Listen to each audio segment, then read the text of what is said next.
Hi friends, welcome to அக்ஷயா.com. இன்றைக்கி இந்த வீடியோவில் நல்ல காரசாரமான டிஃப்ரெண்ட்டான சுவையில் ஒரு ஈஸியான சைட் டிஷ் ரெசிபி, அதுவும் கிராமத்து சுவையில் ரொம்ப சுலபமாக செஞ்சிடலாம். இஞ்சி மலிவாய் கிடைக்கக்கூடிய இந்த டைமில் இதை நீங்கள் அதிக அளவில் செஞ்சு வச்சிட்டிங்கன்னா போதும், 3 மாதத்துக்கு கவலையே இல்லைங்க. சுட சுட சாதத்தோட இட்லி, தோசை, சப்பாத்தி எல்லாத்துக்குமே பொருத்தமான பக்காவான காம்பினேஷனாக இருக்கும். வாங்க எப்படி செய்யறதுன்னு பார்க்கலாம். அதுக்கு 1/2 கிலோ அளவுக்கு இஞ்சி நல்லா கழுவி தோல் சீவி எடுத்துகிட்டு இது மாதிரி இட்லி பிளேட்டில் அடுக்கிடுங்க. கூடவே 100 கிராம் அளவுக்கு உரிச்ச பூண்டு அதையும் இட்லி பிளேட்டில் இது மாதிரி குழிகளில் வச்சுடுங்க. கூடவே 50 கிராம் அளவுக்கு புளியை ஓடு நாரெலாம் இல்லாத அளவுக்கு பார்த்துட்டு சேர்த்துக்கங்க. 1/2 கிலோ இஞ்சிக்கு 50 கிராம் அளவுக்கு புளி எடுத்திங்கன்னா கரெக்டாக இருக்கும். அப்படியே இட்லி பாத்திரத்தை மூடி அடுப்பை மீடியம் ஃப்ளேமில் வச்சு 10 நிமிஷம் வெந்த பிறகு எடுத்துக்கலாம். நீங்கள் இதை அப்படியே தண்ணியில் சேர்த்து வேக வச்சிங்கன்னா நீண்ட நாளைக்கு ஸ்டோர் பண்ண முடியாது. அதனால் இட்லி பாத்திரத்தில் ஆவியில் வேக விட்டு எடுத்துக்கங்க. பாருங்கள், 10 நிமிஷம் ஆனதும் திறந்துருக்கேன். பூண்டு இந்த அளவுக்கு தான் வெந்திருக்கணும், ரொம்ப குழஞ்சிடக்கூடாது. 10 நிமிஷம் வெந்தாலே போதும். பாருங்கள், நசுங்குது பாருங்கள். இந்த அளவுக்கு வெந்தால் போதும். இஞ்சியும் புளியுமே இந்த ஆவிலே வெந்தெடுத்து இதை அப்படியே இட்லி பிளேட் எடுத்து வெளியே வச்சு ஆற விட்டுடுங்க. ஆறின பிறகு மிக்சர் ஜாருக்கு மாற்றிக்கலாம். இப்போ இதோடு சேர்க்கறதுக்கு வானலில் 2 டேபிள் ஸ்பூன் அளவுக்கு கடுகு, 1 டேபிள் ஸ்பூன் அளவுக்கு வெந்தயம், கூடவே 1 டேபிள் ஸ்பூன் வரமல்லி சேர்த்துக்கங்க.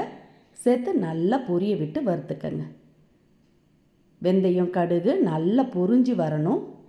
பாருங்கள், நல்லா கடுகு வெந்தயம் பொரிஞ்சு வருது பாருங்கள். கருகிடக்கூடாது.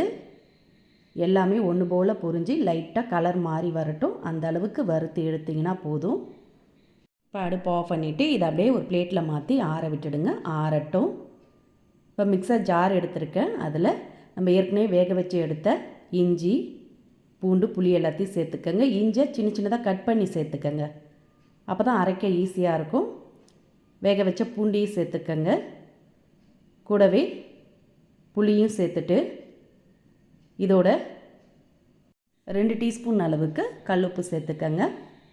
தண்ணிலாம் எதுவுமே சேர்க்க வேண்டியதில்லை. இஞ்சி, பூண்டு, புளி எல்லாத்தையும் வேக வச்சு சேர்த்ததுனால அதில் இருக்க ஈரமே கரெக்டாக இருக்கும். அதனால் ரொம்ப மைய பேஸ்ட்டாக அரைச்சிடாமல் லைட்டாக கொரகொரப்பாக இது மாதிரி பதத்துக்கு அரைச்சி எடுத்துக்கங்க. தண்ணீர் சேர்க்காமல் இந்த அளவுக்கு திக்காகவே அரைச்சி எடுத்துக்கங்க. இது அப்படியே இருக்கட்டும். இந்த அளவுக்கு லைட்டாக கொரகொரப்பாக தான் இருக்கணும். இப்போ நம்ம ஏற்கனவே வறுத்து ஆற வச்ச கடுகு, வெந்தயம், வரமல்லி நல்லா ஆறிடுத்து இதை அப்படியே சின்ன மிக்சர் ஜாரில் சேர்த்து நல்லா அரைச்சி எடுத்துகிட்டு வந்துடுங்க. உங்கள்கிட்ட இடிக்கிற உரல் இருந்தால் கூட அதில் சூட்டோடு நீங்கள் இடித்து எடுத்துக்கலாம். நல்ல மணமாக இருக்கும். இப்போ இது அப்படியே இருக்கட்டும். தாளிக்கிறதுக்கு அடிகனமான கடாயாக சூடு பண்ணிக்கங்க. அதில் 200 ml அளவுக்கு நல்லெண்ணெய் ஊற்றிக்கங்க. நல்லெண்ணெய் ஊற்றி செய்கிறப்ப தான் நல்ல சுவையாகவும் நீண்ட நாளைக்கு ஸ்டோர் பண்ணி வச்சாலும் கெட்டு போகாமலும் இருக்கும். இப்போ எண்ணெய் சூடானதும் 1 டீஸ்பூன் அளவுக்கு கடுகு, 1/2 டீஸ்பூன் ஜீரகம், கூடவே ஒரு 10லேருந்து 12 பூண்டு பல்ல ஒன்றும் பாதியமாக இடித்து சேர்த்துக்கங்க. கூடவே ஃப்ரெஷ்ஷான கருவேப்பிலையும் சேர்த்து நல்லா பொரிஞ்சு வரட்டும். பூண்டு லைட்டாக கலர் மாதிரி செவந்து வரணும். இப்போ இதோட கொஞ்சமாக பெருங்காயத்தூள் சேர்த்துக்கங்க. ஒரு 1/4 டீஸ்பூன் அளவுக்கு சேர்த்துட்டு அடுப்பை லோ ஃப்ளேமில் வச்சுக்கோங்க.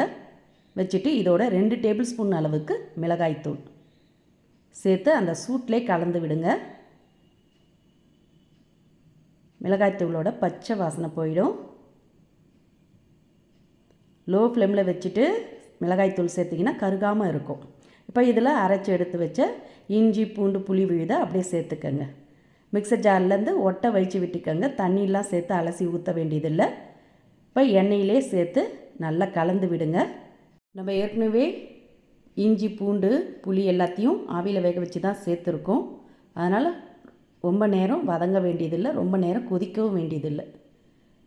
இப்போ நல்லா கலந்த பிறகு இதோட நம்ம அரைச்சி எடுத்து வச்ச கடுகு, வெந்தய பொடியை சேர்த்து நல்லா கலந்து விட்டுக்கங்க. இந்த அளவுக்கு நல்லா கலந்துட்டு இதை அப்படியே ஒரு 2 நிமிஷம் மட்டும் கொதிக்க விடுங்க. அடுப்பை லோ ஃப்ளேம்லேயே வச்சு ஒரு 2 நிமிஷம் கொதிக்க விட்டிங்கன்னா போதும். நல்லா எண்ணெய்லாம் பிரிஞ்சு வந்திருக்கும்.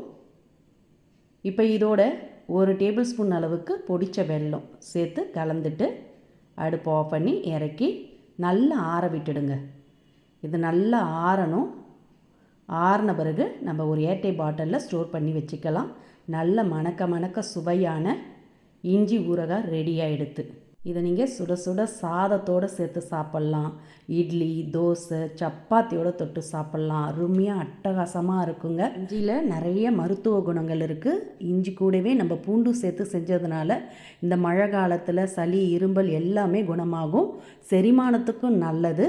அதே மாதிரி பித்தத்தன்மையும் குணமாக்கக்கூடியது. அதனால் ஆரோக்கியமான இந்த இஞ்சி ஊறுகாயை நீங்களும் இதே அளவுகளோடு இன்றைக்கே செஞ்சு வச்சுடுங்க. இந்த ரெசிபி பிடிச்சிருந்தால் வீடியோக்கு ஒரு லைக் கொடுங்க. மறக்காமல் நம்ம சேனலையும் சப்ஸ்கிரைப் பண்ணிவிடுங்க. நன்றி, வணக்கம்.